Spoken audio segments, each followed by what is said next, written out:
प्रेम से बोली आनंद कंद भगवान की जय। गुरुर ब्रह्मा गुरुर्विष्णु गुरुर्देव महेश्वरा गुरुर्साक्षात् परम ब्रह्म तस्मै श्री गुरुवे नमः। बंदो गुरुपद कंज कृपा सिंधु नर रूप हरि महामोह तब पुंज जासु बचन रवि करनी कर अखंड मंडलाकारं व्याक्तमेनं चराचरं तत्पदं दर्शितं वेनं तस्मै श्री गुरुवे नमः। प्रेम से बोलिए श्री सद्गुरुदेव महाराज की जय। आदि शक्ति श्री जगजननी माता जी की जय। परम संत श्री हंस जी महाराज की जय। सभी दिव्य परिवारों की जय। सभी पूजनीय संत महात्माओं की जय। सच्चे गुरु दरबार की जय। आज के इस यूवी वीकली सत्संग में देश विदेश से उपस्थित सभी पूजनीय संत महात्मागण, प्रेमीगण एवं जिज्ञासु सभी को स्वागत और मेरा सादर जय श्री सच्चिदानंद। हर एक सप्ताह की तरह आज भी हम लोग व्यस्त होने के बावजूद समय निकाल के गुरु महिमा, भक्ति भजन सुनने के लिए आज इस जूम के प्लेटफॉर्म के माध्यम से हम लोग सब जुड़े हुए हैं। तो चलिए ज्यादा विलंब न करते हुए आज के कार्यक्रम को शुरू करते हैं गुरु वंदना से। और गुरु वंदना गाने के लिए मैं आमंत्रित करता हूं हमारे वरिष्ठ संगीत कलाकार, भजन कलाकार बिमल राय जी, जो सिलगुड़ी इंडिया से जुड़े हुए हैं। बिमल जी। सद्गुरुदेव महाराज की जय।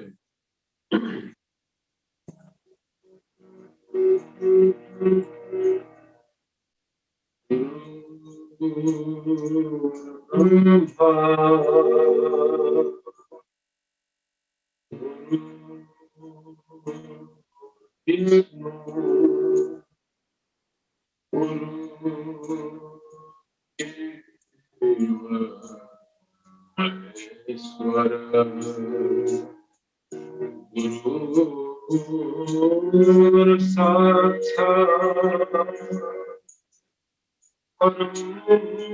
ब्रह्मा तस्मै श्री गुरुवे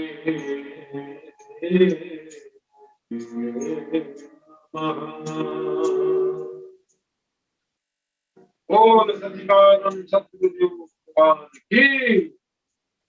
गुरु चरण कमल बलिहारी, प्रभु चरण कमल बलिहारी,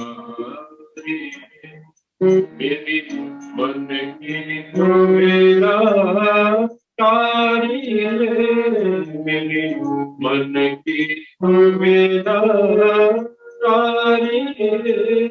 गुरु चरण कमल बलिहारी।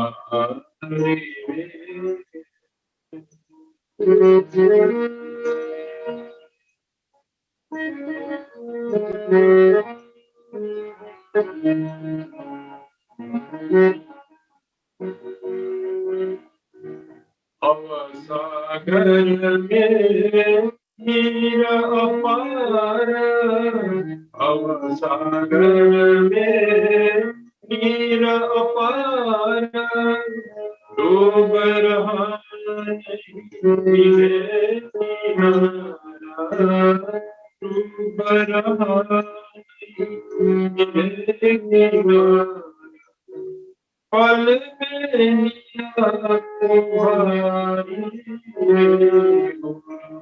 चरण कमल बनी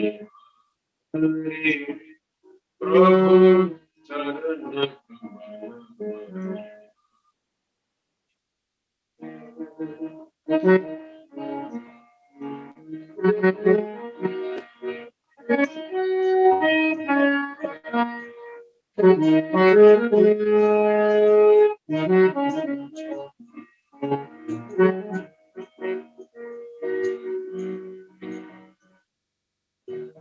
काम क्रोध मद मोह फल तेरे काम क्रोध मद मोह फल तेरे जन्म जन्म की वही मेरी जन्म जन्म की वही मेरी सबको दिन हमारी गुरु चरण कमल हमारी प्रभु चरण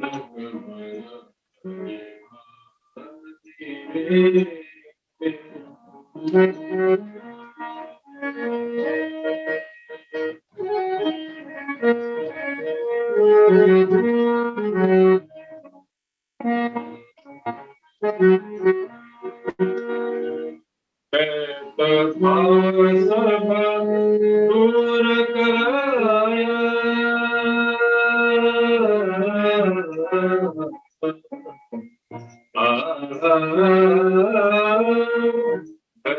सब दूर कराया पूर्ण प्रभु एक दर्शाया पूर्ण प्रभु एक दर्शाया घट घट जोड़ी हमारी मेरे चरण कमल बनी हमारी प्रभु चरण कमल बनी हमारी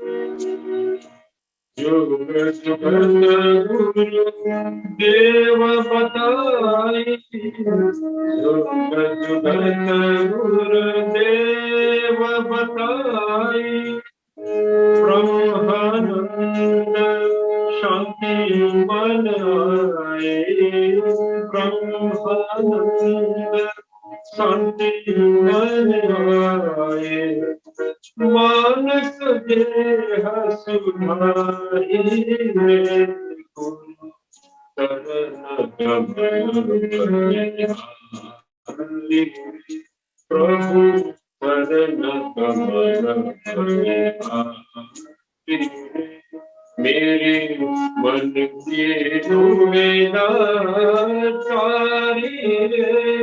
मेरे मन के दुविधाचारी गुरु चरण कमल बनी हमारी प्रभु चरण कमल बनी हमारी बोल सच्चिदानंद सतगुरुदेव महाराज की जय। प्रेम से बोलिए श्री सद्गुरुदेव महाराज की जय। आदि शक्ति श्री जगजननी माता जी की जय। हमारे गुरु भक्त बिमल राय जी को अति सुंदर गुरु वंदना प्रस्तुति के लिए बहुत बहुत आभार और धन्यवाद। अभी सत्संग होगा, ज्यादा विलंब न करते हुए हम लोग सत्संग शुरू करते हैं। अभी सत्संग अपना अनुभव हमारे साथ साझा करने के लिए मैं नागपुर से आमंत्रित करता हूं हमारे गुरु बहन ज्योति चंचनानी जी को। आज हम पहली बार आमना सामना कर रहे हैं जूम पे। वैसे तो कोशिश हमारी पूरी रहती है कि हम इस वीकली जूम ऑनलाइन सत्संग में हमेशा जुड़ें, और आज सभी सत्संग प्रेमियों को देखकर और सभी गुरु चरणों में समर्पित सभी भक्तों को देखकर हमें बेहद खुशी हो रही है। और हमारे साथ जुड़े हुए आदरणीय पूजनीय महात्मा धरणी बाई जी जो हमारे साथ मॉरिशस से जुड़े हुए हैं, उनको भी हमारा बहुत बहुत प्रणाम। आप सभी को हमारा बहुत बहुत प्रणाम।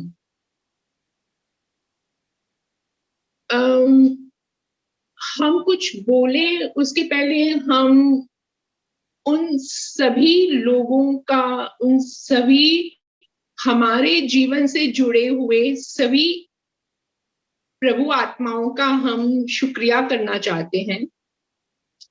सबसे पहले परम पिता परमेश्वर भगवान का बहुत बहुत शुक्रिया कि उन्होंने हमें ये मानव तन दिया।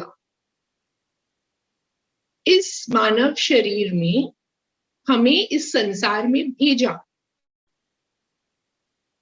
तो वो हमारा पहला दिन जो हम हमारे माता पिता,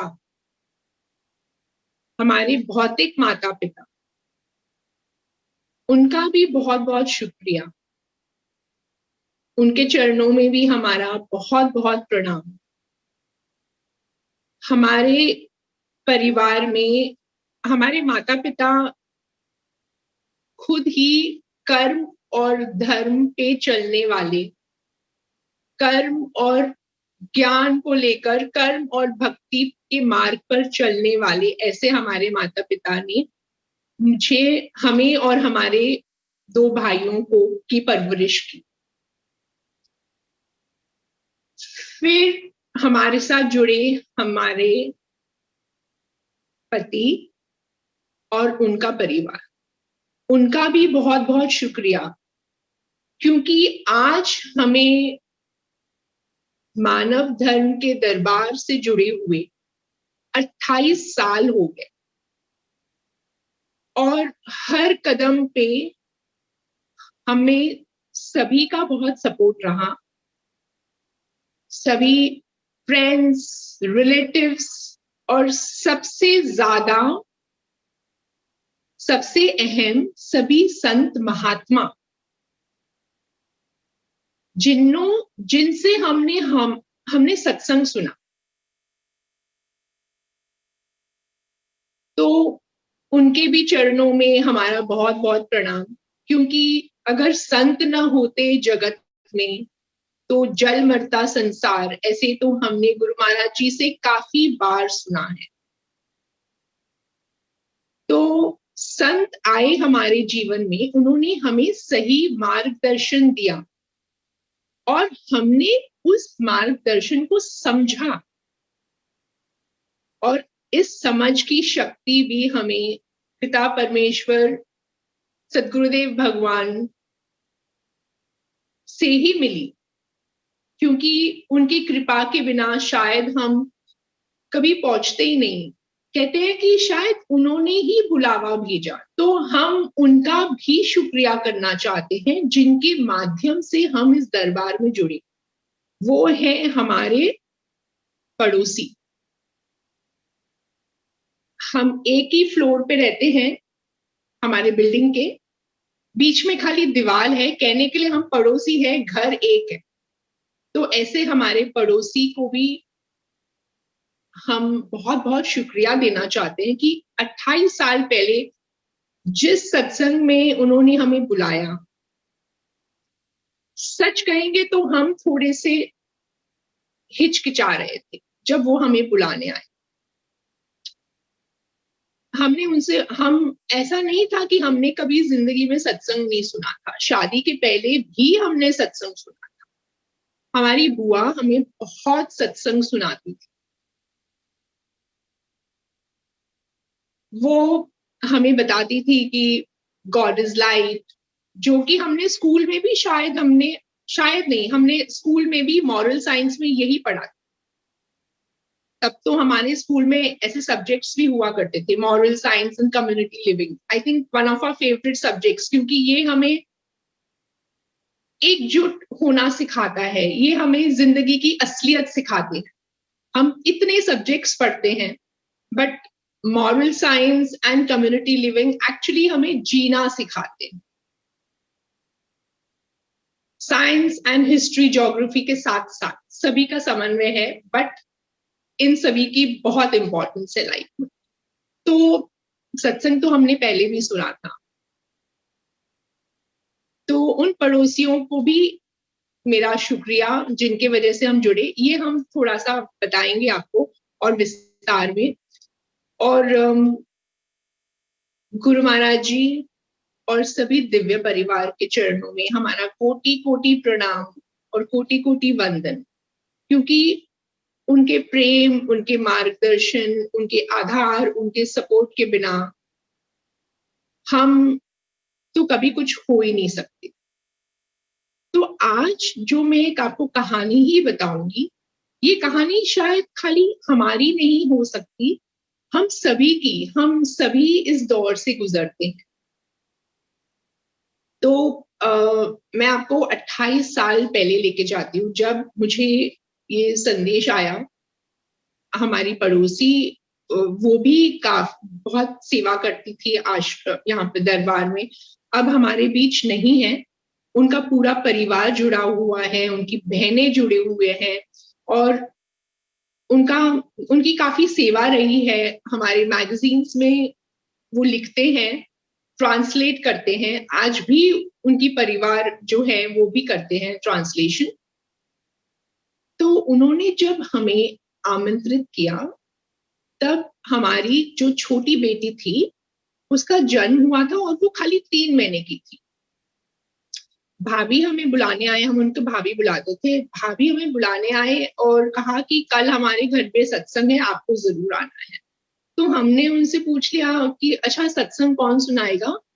तो उन्होंने कहा कि महात्मा जी आएंगे आश्रम से। तो हमने कहा महात्मा जी? तो उन्होंने कहा वो ऑरेंज कपड़े में।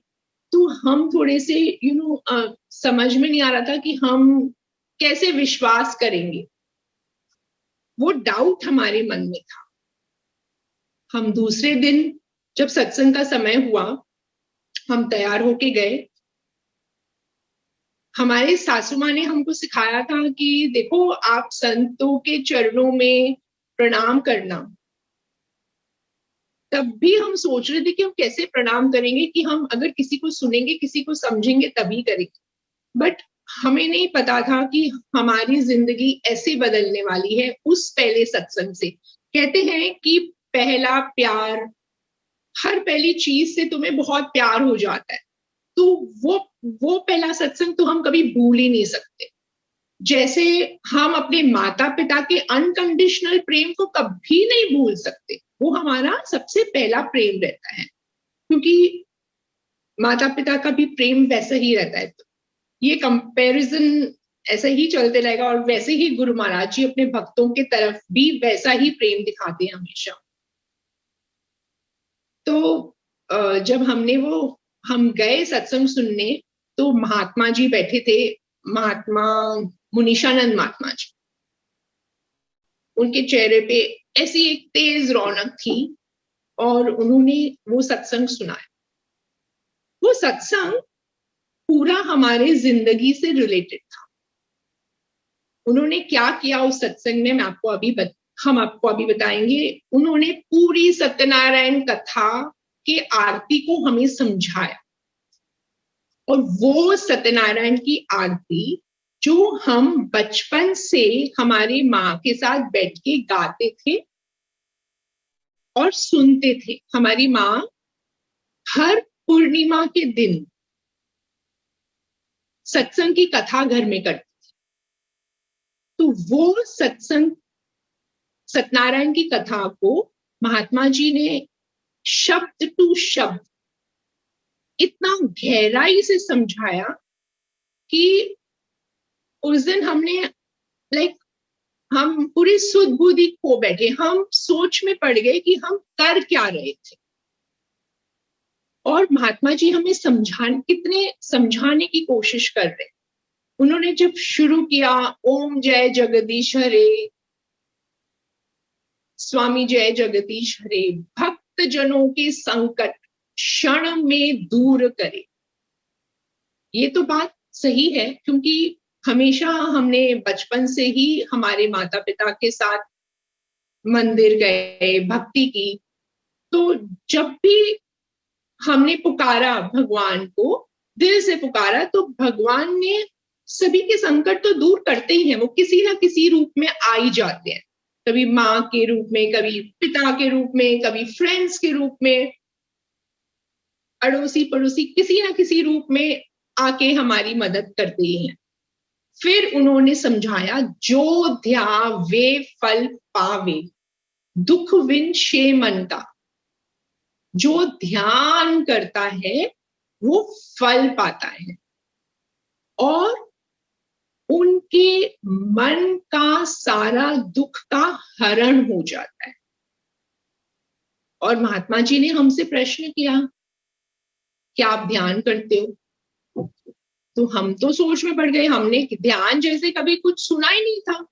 फिर उन्होंने हमें गुरु महाराज जी की तस्वीर थी ध्यान करते हुए, वो जो पीले पोशाक में कुर्ते में बैठे हैं, इतने सुंदर दिखते हैं, वो गुरु महाराज जी, महात्मा जी इतने, उनके चेहरे पे इतनी रौनक थी और गुरु महाराज जी भी वैसे ही। तो फिर उन्होंने हमें समझाया, शिव भगवान भी ध्यान करते हैं, गुरु नानक भी ध्यान करते हैं, बुद्ध भगवान भी ध्यान करते हैं, महावीर जी भी ध्यान करते हैं। सभी जन ध्यान करके उन्होंने ब्रह्म का साक्षात्कार किया। क्या आपने कभी ध्यान किया? आप गा रहे हो, पर कभी आपने ध्यान किया? मन को केंद्रित किया, मन को फोकस किया? जब मन ही आपका फोकस में नहीं है तो आपके मन की चंचलता कैसे जाएगी? काफी विस्तार में महात्मा जी समझा रहे थे। उन्होंने एक एक पंक्ति को इतना समझाया। फिर जब वो उस पंक्ति पे पहुंचे, तुम हो एक अगोचर सबके प्राणपति। जब महात्मा जी ने हमें उस पंक्ति को समझाया, तुम हो एक अगोचर, मतलब आप इन आंखों से दिखाई नहीं देते। गुरु नानक जी के ग्रंथ में भी लिखा है, हमने पढ़ा है कि भगवान निर्गुण है, निराकार है, वो इन आंखों से दिखाई नहीं देते। जब महात्मा जी ने, तब तक हमको तुम हो एक अगोचर का मतलब भी नहीं पता था, हम ऐसे ही गाते थे, तुम हो एक अगोचर सबके प्राणपति। भगवान को हम कह रहे हैं कि आप प्राणों की राजा हो, और उसी प्राणों का ज्ञान तो हमें था ही नहीं। महात्मा जी ने हमें बताया कि गुरु महाराज जी के चरणों में जब हम आते हैं तो वो हमें 4 फल की प्राप्ति देते हैं, 4 फल देते हैं। फिर उन्होंने कहा कि वो ये वाले फल नहीं है जो आम खाना है, संतरे खाना है, केले खाना है, ऐसे फल नहीं। वो फल जो आपके अंदर ही है। देखिए, अंदर जाना तो हमें कुछ कभी हमने सोचा भी नहीं कि एक अंदर की भी भक्ति होती है जो हम कर सकते हैं। बाहर की भक्ति तो हमने खूब की। हम घर में अभिषेक करते थे, दूध से पानी से हम नहलाते थे, बहुत कुछ कर्म कांड करते थे। बट उस एक पहले सत्संग ने हमारी आंखें ऐसे खोल दी कि जब गुरु महाराज जी कहते हैं ना कि वो हमें कौवे से हंस बना देते हैं, कौवे से कोयल बना देते हैं। देखिए, हम उस दिन तक तो आरती गा ही रहे थे बिना सोचे समझे, बिना उस पंक्तियों की मतलब समझे। तो जब हमें एक बात की समझ आ जाती है तब हमें उसे करने में और मजा आती है और अच्छा लगता है। फिर उन्होंने हमें ये कहा कि ये गुरु महाराज जी का ज्ञान है, संतों की सेवा करनी है। ऑफ कोर्स हर एक पंक्ति को उन्होंने भली भांति हमें बहुत गहराई तक समझाया। और जब पूरा सत्संग खत्म हुआ तब उन्होंने कहा कि ये ज्ञान गुरु महाराज जी का है और गुरु महाराज जी के चरणों में हमें समर्पण करना है, और तब हमें गुरु महाराज जी ये ज्ञान देते हैं। उनकी कृपा दृष्टि जब हम पर पड़ती है और वो तभी हमें ज्ञान देते हैं। देखिए, तभी हमारी बेटी सिर्फ 3 महीने की थी और उसके तुरंत बाद हमें मुंबई जाना था, और आई थिंक उसके बाद हम एटलीस्ट 4 महीने मुंबई रहे और हम दिन भर दिन यही सोचते थे कि हम कब वापस जाएंगे नागपुर और कब वापस जाके हम महात्मा जी से मिलेंगे। उसके पहले हमने हमारे पड़ोसी से एक और बात की थी। वो एक एक्सपीरियंस है जो मैं आपको सुनाऊंगी।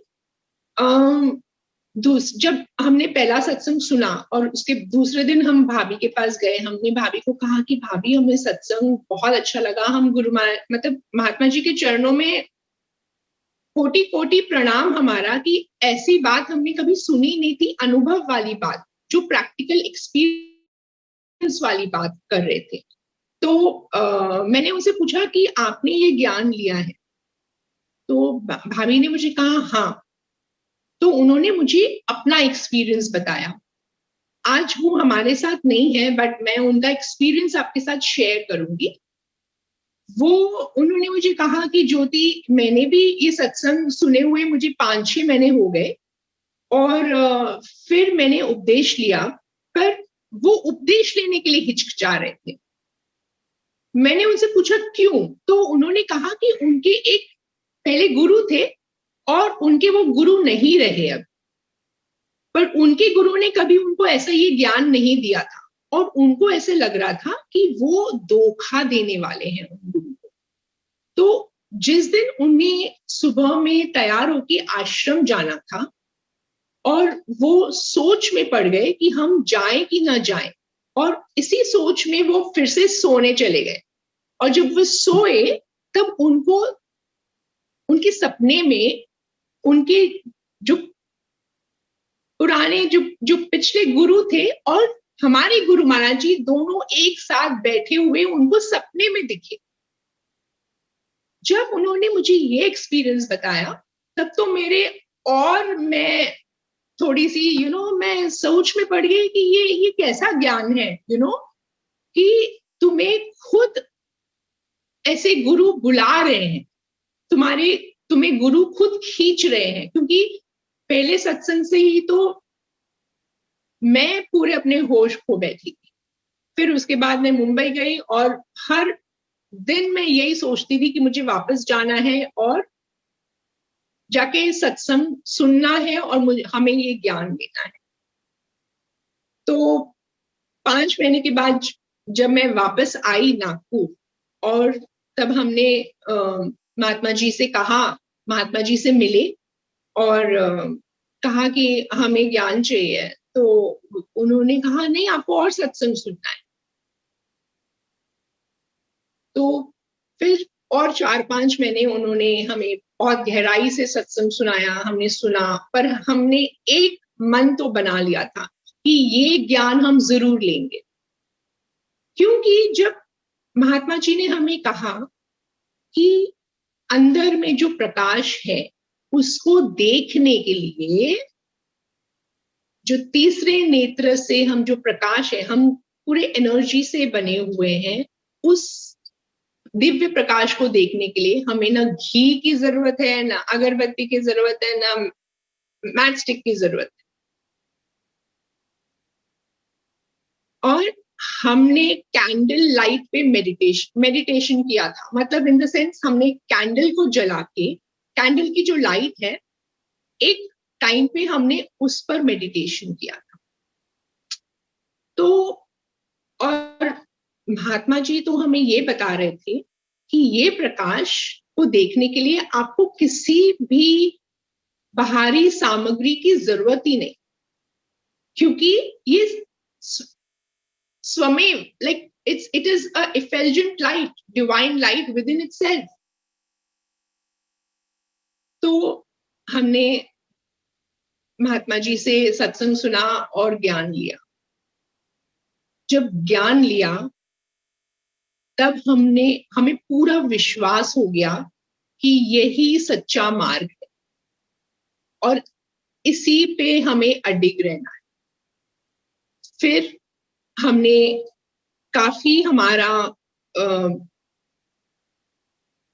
गुरु महाराज जी के सारे सत्संग हमें बहुत ही प्रेरणा देते हैं, जब वो हमें साइंस और स्पिरिचुअलिटी को समन्वय देकर हमें आगे बढ़ाते हैं। वो हमें बताते हैं कि फोटोसिंथेसिस से हमें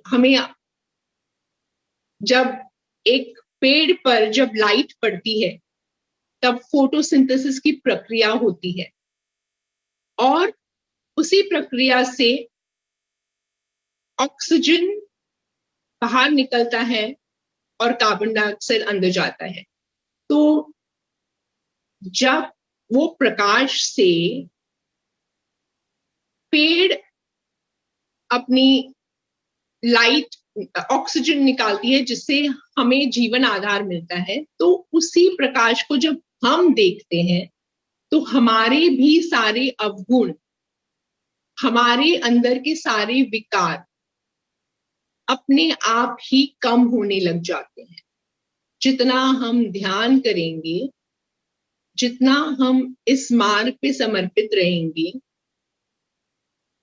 हर श्वास श्वास में सुमिरन की प्रक्रिया को गुरु महाराज जी हमें प्रेरणा देते हैं कि हर श्वास में आप सुमिरन करो, क्योंकि श्वासों में ही भगवान की शक्ति छुपी हुई है। प्राण ही हमारे जीवन का आधार है। इस प्राण में जो भगवान का अखंड नाम है, हमें अनंत से जुड़ना है। जो हमारे आत्मा की शक्ति है, ये जो हमारा जो शरीर है, this is a relative truth. Absolute truth हमारी आत्मा है और आत्मा ही परमात्मा है। इस आत्मा को उस परम स्टेज तक पहुंचाने के लिए हमें हमारे सारे विकारों को दूर करना है, जैसे काम, क्रोध, मद, मत्सर, लोभ, ईर्ष्या, द्वेष, ये सब धीरे धीरे हमारे जिंदगी से हटने लग जाते हैं जब हम ध्यान करते हैं। और गुरु महाराज जी इतनी ताकत रखते हैं, वो इतनी स्पष्ट और सीधी बात करते हैं। वो कहते हैं कि हम सत्य नाम के व्यापारी हैं। वो हम सभी भक्तों को एक भिलनी, एक स्वामी विवेकानंद, एक प्रहलाद, गणेश भगवान, शिव जी, एक हरिश्चंद्र जैसे भक्त बनाना चाहते हैं, जिसमें और हम सभी में ये कहीं ना कहीं छुपी हुई है और इसी को गुरु महाराज जी निखारते हैं और हमें पूर्ण बनाते हैं। तो ऐसे गुरु महाराज जी को के चरणों में यही प्रार्थना है कि make us thy instrument of love, peace, thy truth. और आज तक भी गुरु महाराज जी ने हम सभी भक्तों की रक्षा की है और आगे भी हम हमारी जितनी भी बची हुई श्वासें हैं उसमें भी गुरु महाराज जी का ही अखंड नाम लिखा हुआ है और हमारी पूरी जिंदगी उनके चरणों में समर्पित रहेगी। समर्पण सबसे बहुत इंपॉर्टेंट है। गुरु महाराज जी हमें हनुमान जैसे भी बना देते हैं, वो हमें हमारा पूरा अहंकार नष्ट कर देते हैं, सारे अहम वहम सब निकल जाते हैं इस मार्ग पर चलते चलते। हम वो ट्रांसफॉर्मेशन की प्रक्रिया यहीं से शुरू होती है जब गुरु महाराज जी उस परम स्टेज तक खुद, गुरु महाराज जी हमारे खुद भी ब्रह्म साक्षात्कार एनलाइटेंड हैं और हमें भी उस एनलाइटनमेंट तक पहुंचाते हैं। ऐसे गुरु महाराज जी के चरणों में और सभी दिव्य विभूतियों के चरणों में, सभी संत महात्माओं के चरणों में बहुत बहुत कोटि कोटि प्रणाम। भक्त और भगवान की भी जय। जय श्री सच्चिदानंद। प्रेम से बोली आनंद कंद भगवान की जय। हमारे गुरु बहन ज्योति जी को अति प्रेरणादायक अनुभव हमारे साथ आज साझा करने के लिए आपको हृदय से धन्यवाद देना चाहते हैं। चलिए अभी एक सुंदर भजन होगा। भजन के लिए मैं आमंत्रित करता हूं हमारे गुरु बहन सुदीता राय जी, जो सिलगुड़ी से हमारे साथ जुड़े हुए हैं। प्रेम से बोले श्री सद्गुरुदेव महाराज की जय। अतिशक्तिधर श्री माता जी की जय।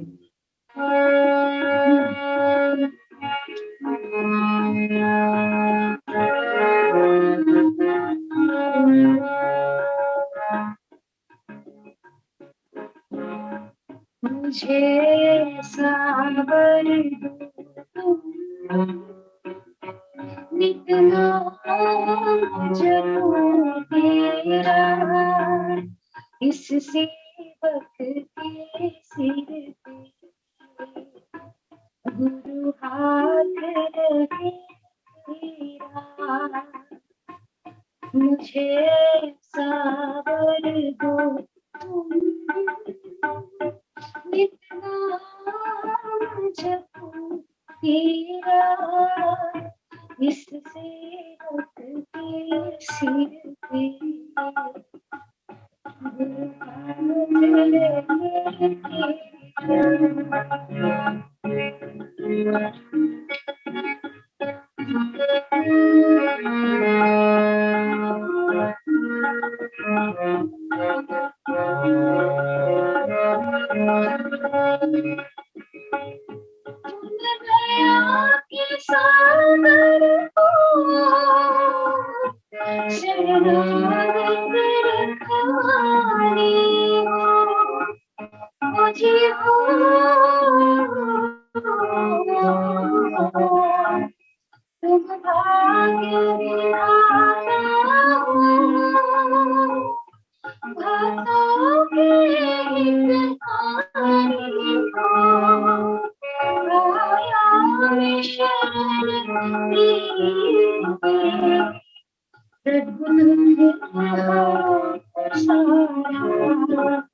मुझे सावर दो तुम नितना जब तेरा इस सेवक के सिर पे हाथ रखे तेरा।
प्रेम से बोलिए श्री सद्गुरुदेव महाराज की जय। प्रेम से बोलिए आनंद कंद भगवान की जय। हमारे गुरु बहन सुनीता राय जी ने बहुत ही सुंदर भजन प्रस्तुति किया। आपको बहुत बहुत धन्यवाद। हमारे सुनीता बहन एक बहुत ही प्रसिद्ध भजन गायक भी है और संगीत कलाकार भी है, और वे voice of Nepal reality show के कंटेस्टेंट भी रह चुके हैं। आपको बहुत बहुत धन्यवाद सुनीता जी को। चलिए अभी सत्संग होगा। सत्संग के लिए मैं आमंत्रित करता हूं हमारे पूजनीय महात्मा धरणी बाई जी को। बाई जी बोलिए श्री सद्गुरुदेव महाराज की जय। आनंद कंद भगवान की जय। वंदे बोधमयं नित्यं गुरुं शंकर रूपिणं यमाश्रितो हि वक्रोऽपि चन्द्रः सर्वत्र वन्द्यते। अज्ञानतिमिरान्धस्य ज्ञानाञ्जनशलाकया चक्षुः उन्मीलितं येन तस्मै श्री गुरवे नमः। तस्मै श्री गुरवे नमः। बोलिए श्री सद्गुरुदेव महाराज की जय। आनंद कंद भगवान की जय। आदिशक्ति जगत जननी श्री माता जी की जय। सभी दिव्य महान विभूतियों की जय। सच्चे दरबार की जय। श्री गुरु महाराज जी के चरण सरोज की दया से हम और आप सब हर सप्ताह की तरह भजन सत्संग को प्राप्त कर रहे हैं। और जब कभी भी हम सत्संग की, भजन की या कोई भी हमारे प्रोग्राम की शुरुआत करते हैं, हमेशा हम कोई ना कोई गुरु वंदना में श्लोक जरूर बोलते हैं।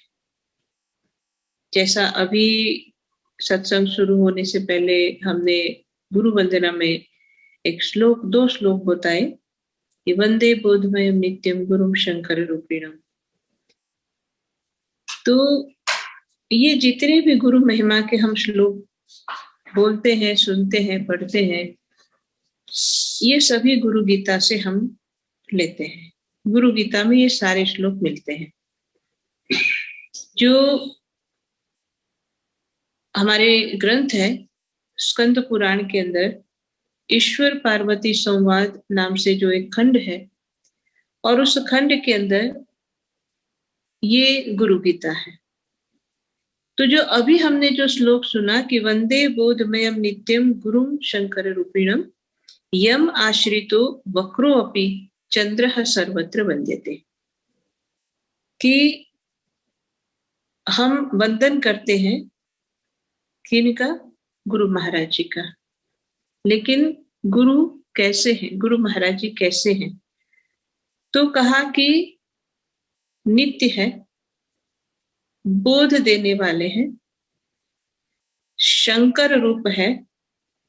जैसे भगवान शंकर के मस्तक पर चंद्रमा विराजमान है,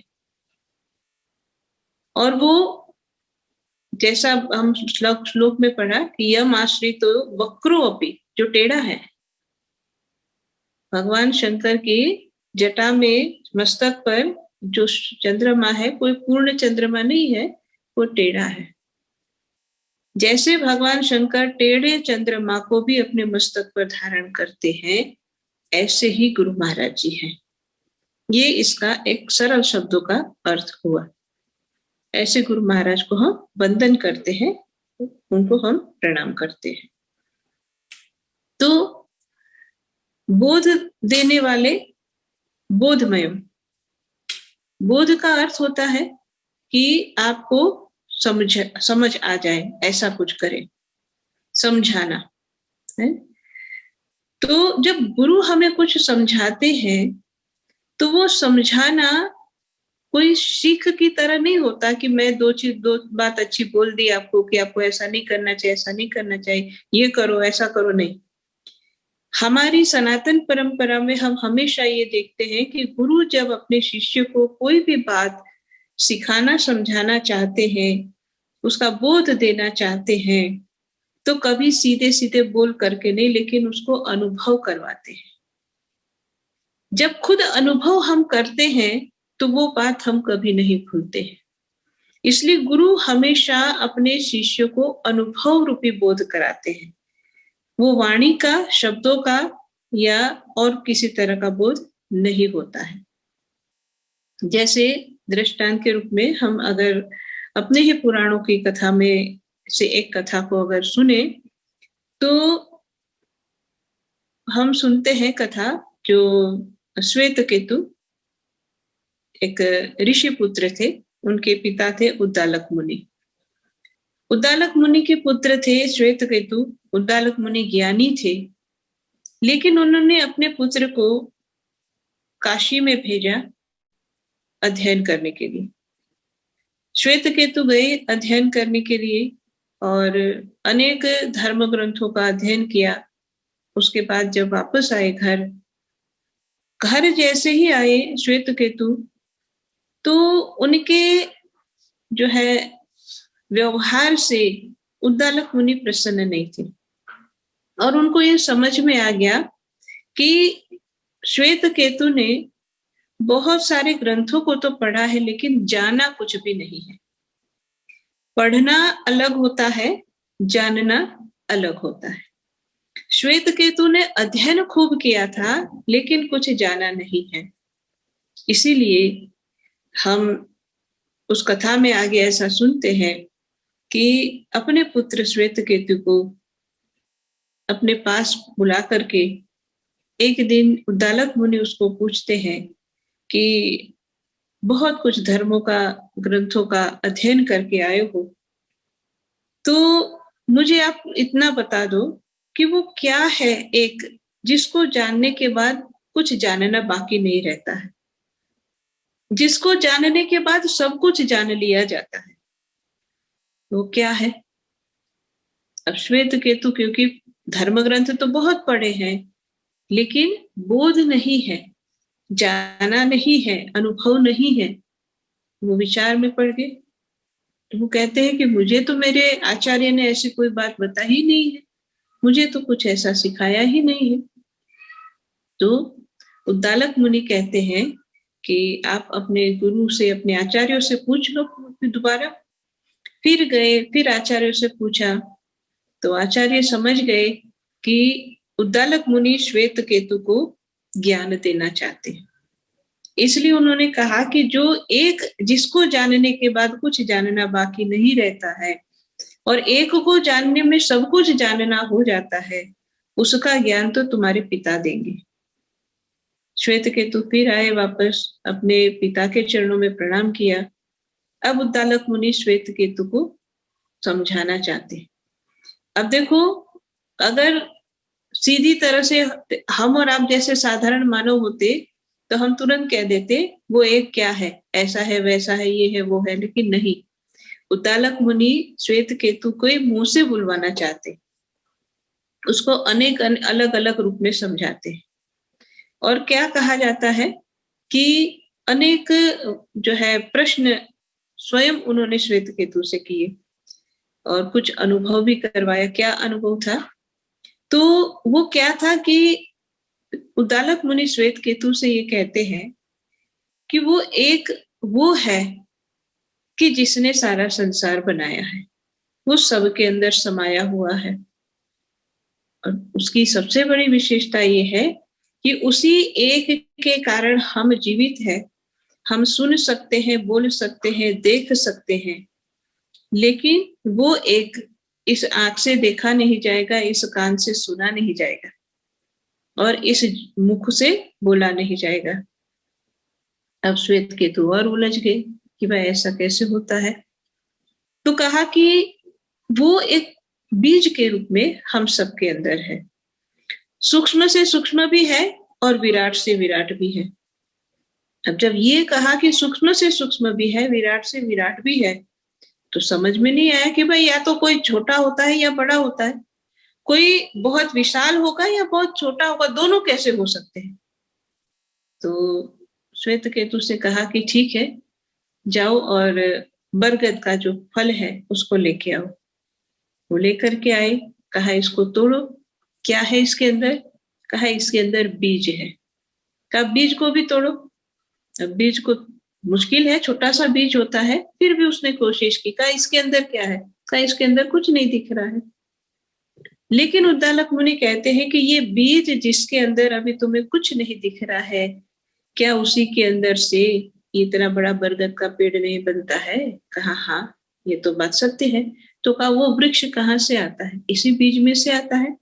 इस बीज के अंदर वो अभी सूक्ष्म रूप में है, फिर वो प्रकट होगा तो वो विशाल रूप में दिखेगा। जब एक बीज के अंदर वृक्ष सूक्ष्म रूप में रह सकता है, तो क्या हमारे अंदर वो परमात्मा सूक्ष्म रूप में नहीं रह सकती? इसी तरह से अनेक अलग अलग बातें समझाते हुए और उसको बोध कराए।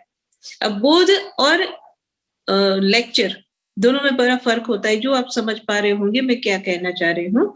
कि बोध का अर्थ होता है कि आप खुद उस बात को अपने अंदर खुद ही कोशिश करते हो समझने की।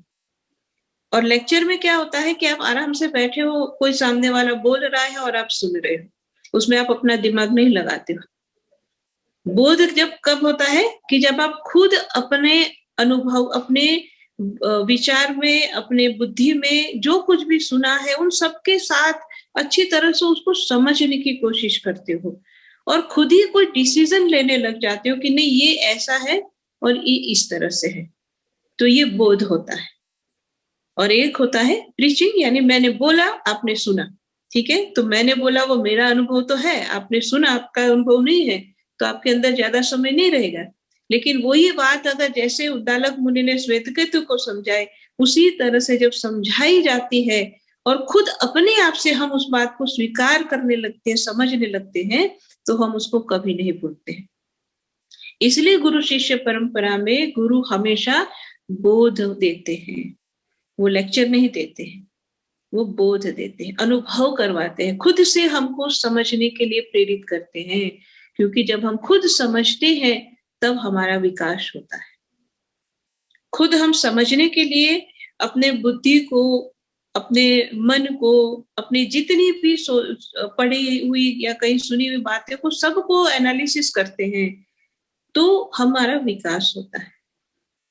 इसीलिए श्रवण, मनन और निधिध्यासन ये बताया जाता है कि सुनने के बाद, सुना सिर्फ सुनने तक नहीं रहना है, उसको फिर अच्छे से चिंतन करना, और उसमें से फिर चिंतन के बाद जो कुछ भी सार निकाला उसके ऊपर चलना, ये बातें बताई जाती है। इसलिए गुरु और एक लेक्चरर में ये फर्क होता है कि गुरु भी कुछ सिखाते हैं, एक लेक्चरर भी कुछ सिखाते हैं, स्कूल में टीचर भी कुछ सिखाते हैं और स्पिरिचुअल मास्टर भी कुछ सिखाते हैं, लेकिन दोनों में बड़ा फर्क ये है कि गुरु बोध देते हैं और टीचर लेक्चर देते हैं। इसलिए अध्यात्म में जो अध्यात्म के जो स्पिरिचुअल मास्टर है, सदगुरु है, वो बोधमयम होते हैं, नित्य होते हैं। नित्य मतलब जो हमेशा रहते हैं, क्योंकि गुरु शिष्य परंपरा युगों युगों से चली आ रही है और कभी भी संसार में ऐसा नहीं हुआ कि ये दुनिया, ये संसार में कोई भी गुरु ना हो सकता है कोई प्रकट रूप में सबने बहुत फेमस हुए, सबने उनको जाना, लेकिन कभी ऐसा भी समय था कि बहुत ऐसे गुरु थे जिनको लोगों ने नहीं जाना, लेकिन उन्होंने इस परंपरा को आगे बढ़ाया। तो गुरु हमेशा नित्य है। कभी ऐसा नहीं होता है कि भाई एक कुछ साल थे तब तक गुरु थे और अब संसार में कोई गुरु ही नहीं है, ऐसा कभी नहीं होता है, क्योंकि गुरु एक फिजिकल बॉडी नहीं है, गुरु एक एनर्जी है, गुरु एक अध्यात्म की शक्ति है, वो डिवाइन एनर्जी है, और वो एनर्जी एक फिजिकल बॉडी से दूसरी फिजिकल बॉडी के पास जाती है। इसलिए गुरु नित्य रूप में हमेशा इस संसार में रहते हैं। इसलिए गुरु शिष्य परंपरा में जो हम कहते हैं कि कौन जो है गुरु के बाद शिष्य जो कौन सा शिष्य है जो गुरु के बाद गुरु गद्दी पर बैठता है। अक्सर ये बातें होती है कि गुरु जब संसार से अपना जो है जो भी उनकी नरलीला थी समाप्त करके जाना चाहते हैं तो किसी न किसी शिष्य को गुरु गद्दी दे करके जाते हैं। गुरु गद्दी से लोग ऐसे सोचते हैं कि जो व्यासपीठ या जो स्थान ऊंचा जहां पर गुरु बैठते थे वहां बैठने का अधिकार उनको मिलता है, लेकिन वो कहने के लिए गुरु गद्दी है, वास्तव में ये एनर्जी का ट्रांसफॉर्मेशन होता है। जो गुरु जिन्होंने अपने गुरु से उस अध्यात्म के खजाने को, उस एनर्जी को, उस शक्ति को अपने अंदर पाया था, वो जब संसार से जाते हैं तो आगे किसी न किसी श्रेष्ठ शिष्य को, अब किसको देंगे ये भी बात है, तो कहते हैं कि जितने भी शिष्य थे उसमें जो सबसे श्रेष्ठ होता है गुरु, उसी को अपनी एनर्जी देके जाते हैं, फिर वो गुरु बनते हैं, फिर उसके बाद वो आगे किसी को देंगे। ऐसे ही गुरु शिष्य परंपरा में हमेशा गुरु इस संसार में रहते हैं। इसलिए भगवान शंकर कहते हैं कि गुरु नित्य है, और आगे कहा कि बोधमयम नित्यम गुरु शंकर रूपिणम, शंकर रूप में है। अब देखो भगवान शंकर को अगर हम समझना चाहे तो जैसा कि अक्सर हम कहते हैं कि भगवान शंकर भोलेनाथ जो कैलाश पर्वत पर रहते हैं और बाघांबर पहने हुए हैं, भस्म लगाए हुए हैं, गले में जो है नाग है, सिर पे चंद्रमा है, जटा में से गंगा जी प्रवाहित होती है, ये जो उनका स्वरूप हम देखते हैं, लेकिन भगवान शंकर क्या है? तो एक बात अगर आप विचार करें तो भगवान शंकर की विशेषता क्या है कि उनके पास ज्ञान का अनमोल खजाना है, और इतना खजाना होते हुए भी और सब कुछ जानते हैं। भगवान शंकर सब कुछ जानते हैं, लेकिन वो जल्दी से किसी को कुछ देते नहीं है, ज्ञान नहीं देते।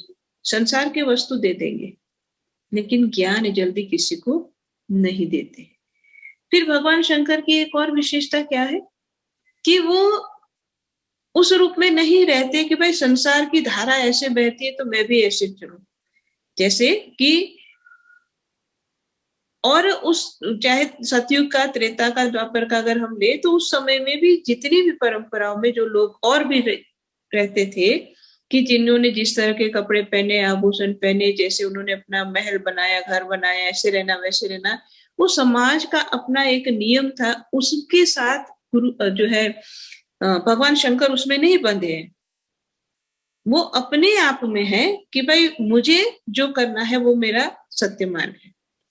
किसी की मतलब किसी की देखा देखी में या अभी लोगों को क्या पसंद है, ऐसा नहीं है भगवान शंकर का कि भाई अभी के लोगों को पसंद है कि ऐसा होना चाहिए तो मैं वैसा ही बोलूं या ऐसा ही करूं। नहीं, चाहे कोई भी युग बदले भगवान शंकर वैसे ही रहते हैं जैसे हैं। तो ये है गुरु।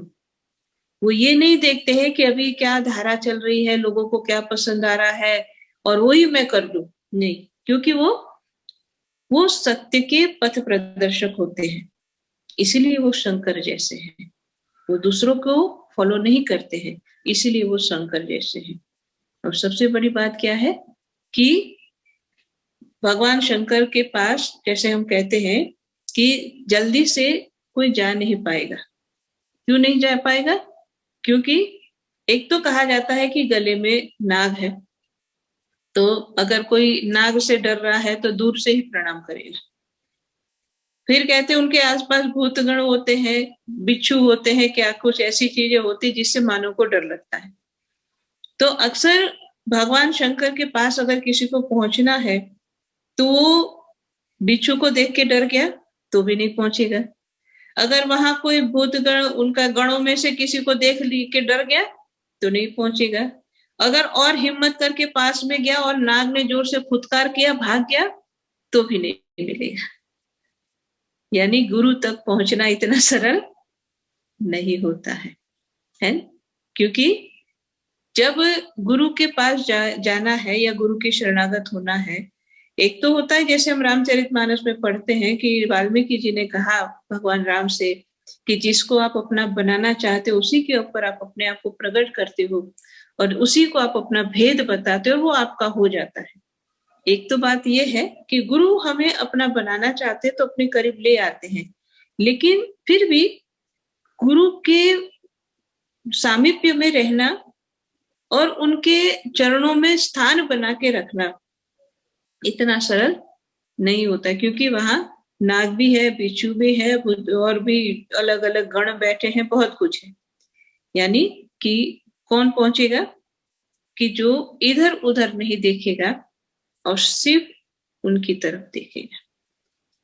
तो ऐसे सिर्फ भगवान शंकर की बात नहीं है, ये भक्ति मार्ग की भी बात है कि अपने लक्ष्य तक वही पहुंचता है कि जो कभी इधर या उधर नजर नहीं डालते हैं। तो बात हुई कि गुरु शंकर रूपिणम की शंकर के जैसे हैं। वो अपनी मस्ती में, उनको नहीं फर्क पड़ता दुनिया क्या कह रही है, ये दुनिया क्या कर रही है। वो जिस काम के लिए आए हैं वो उसी काम को करते हैं। धारा प्रवाह दुनिया का किसी तरह चल रहा हो, लेकिन गुरु जो सत्य के प्रदर्शक है वो उसी राह में सबको चलाते हैं, इसीलिए वो शंकर की तरह है। फिर यम आश्रितो ही वक्रो अपि चंद्र सर्वत्र वंदिते। और भगवान शंकर की विशेषता क्या है कि टेढ़े चंद्रमा को भी वो अपने मस्तक पर धारण करते, उन्होंने शरण दी है। तो जो संसार में टेढ़ा है ना, उससे सब अपनी दूरी बना के रखते, भाई बच के चलो उससे। कोई उसको अपना नहीं बनाना चाहता, अपने नजदीक नहीं लाना चाहता। लेकिन गुरु की ये विशेषता है, वो ये नहीं देखते हैं कि ये टेढ़ा है या सीधा है, उसको शरण में लेना है तो वो ले लेते हैं। कोई शरण में आना चाहते हैं तो उसको अपनी शरण देते हैं, वो ये भेद कुछ भी नहीं रखते हैं। और इसीलिए चाहे दुज का चंद्रमा है, चाहे टेढ़ा चंद्रमा है, भगवान शंकर ने उसको शरण दी तो क्या हो गया कि जो जो भगवान शंकर को प्रणाम करेगा वो चंद्रमा को अपने आप प्रणाम कर लेगा, चाहे वो टेढ़ा ही क्यों ना है।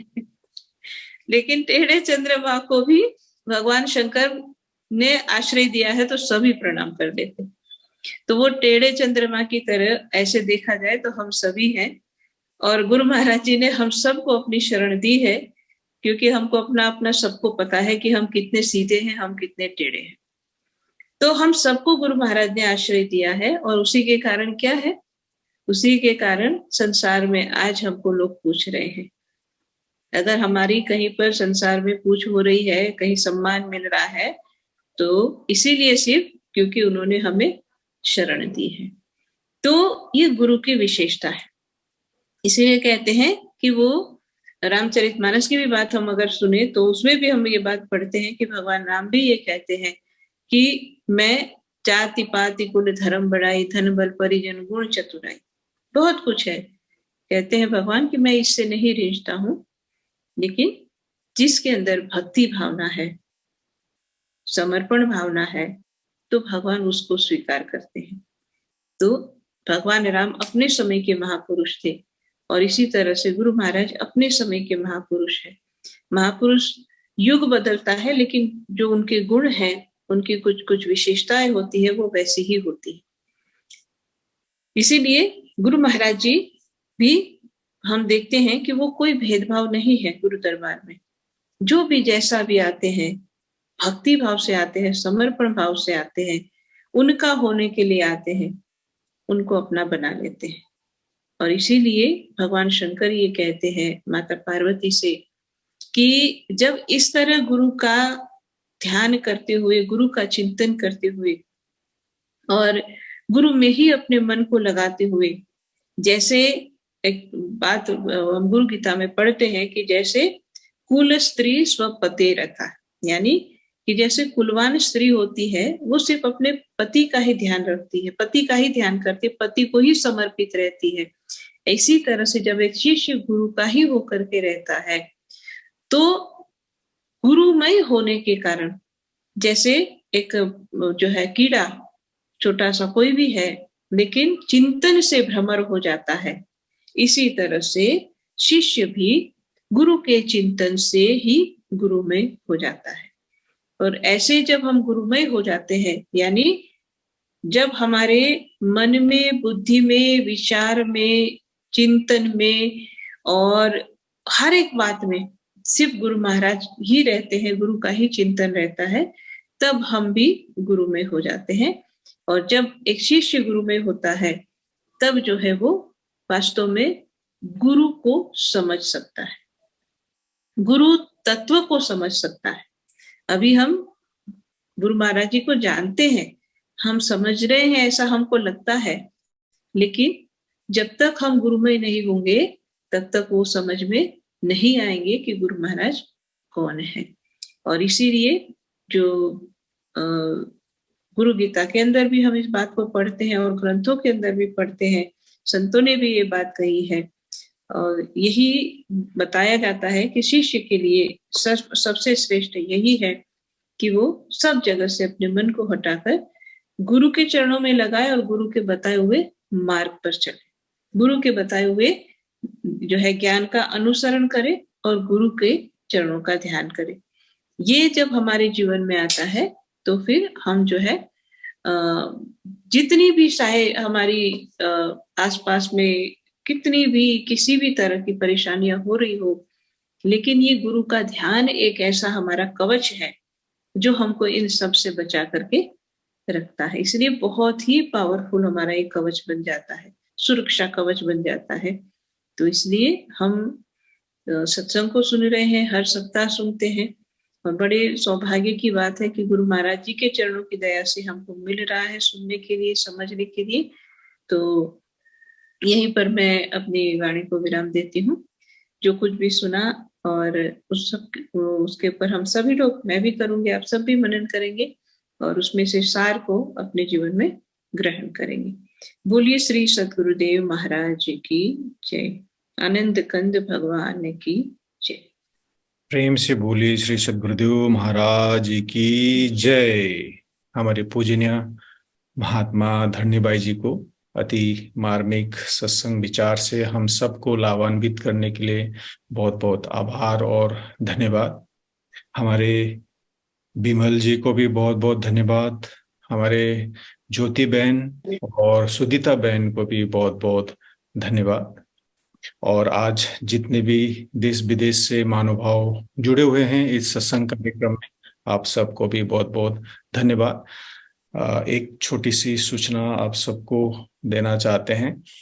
हम लोग हफ्ते में इस जूम के माध्यम से सत्संग तो सुनते ही हैं, लेकिन अभी टेक्नोलॉजी के माध्यम से हमारे समिति के द्वारा बहुत सारे यूट्यूब चैनल हैं।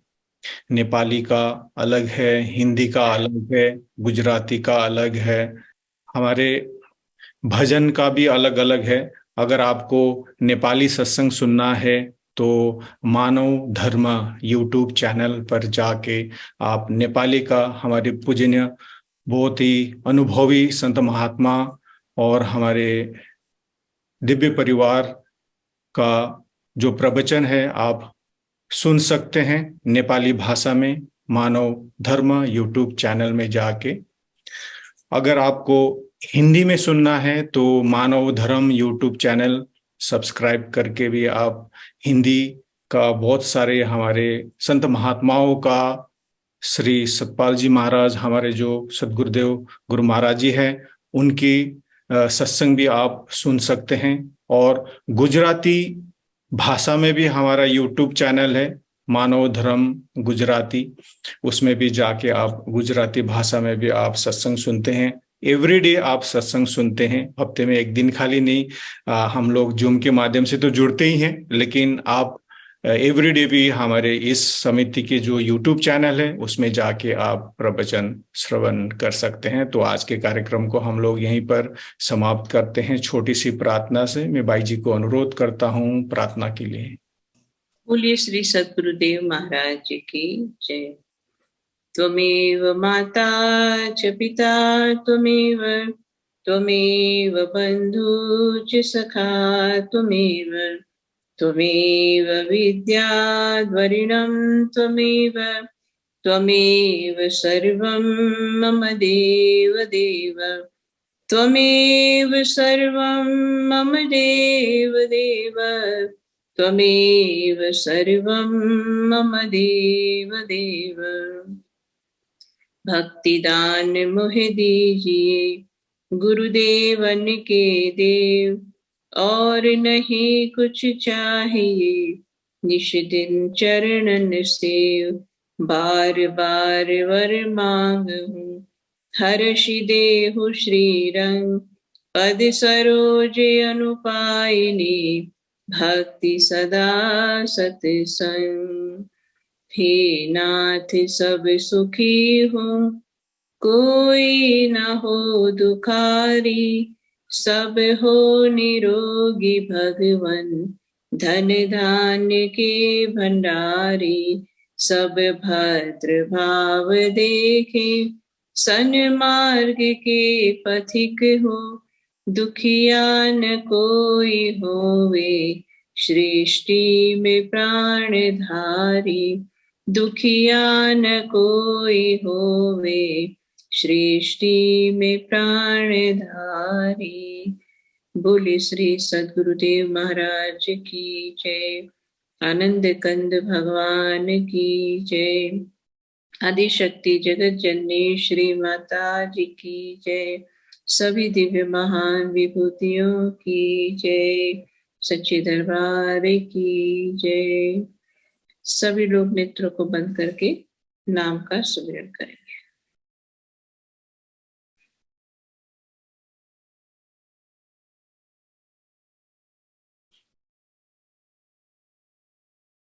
बोली श्री सद्गुरुदेव महाराज की जय।